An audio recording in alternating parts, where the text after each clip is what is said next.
Oke, Mas apa mau menanggapi nggak soal 300 triliun ini? Ini memang statement yang sangat baik, tapi apakah akan mengganggu kinerja kementerian lembaga sampai kepala daerah? Ya, kan biasanya di akhir tahun biasanya. Tahun kemarin kan tidak ada diskusi-diskusi FGD, apa namanya kunjungan ke luar negeri, karena itu sudah dikurangi tadi berapa 3,5 T ya.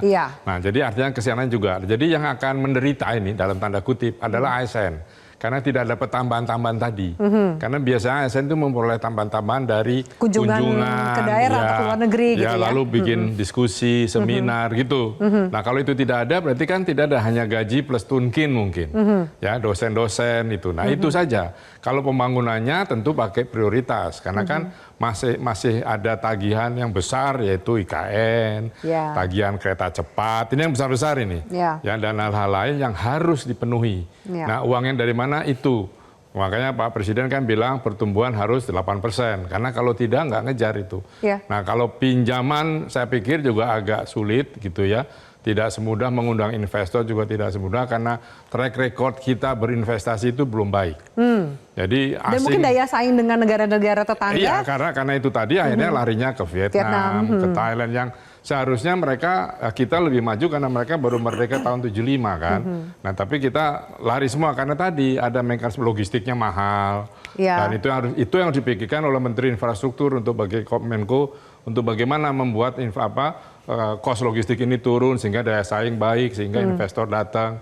Dan juga tabiat-tabiat swasta kita yang ngemplang utang dan sebagainya itu juga harus dihitung. Yang harus juga dibereskan oleh Pak Presiden. Anda yakin bahwa kemudian efisiensi yang ditargetkan oleh Presiden Prabowo ini bisa berjalan sampai 5 tahun masa kepemimpinan beliau? Atau mungkin karena di awal masih wait and see semua nih?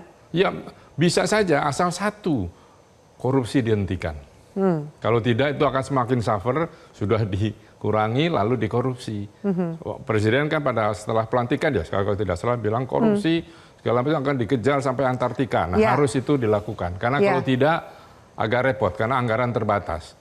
Soalnya pendapatan juga utang belum keluar karena juga dunia juga sedang tidak baik-baik saja.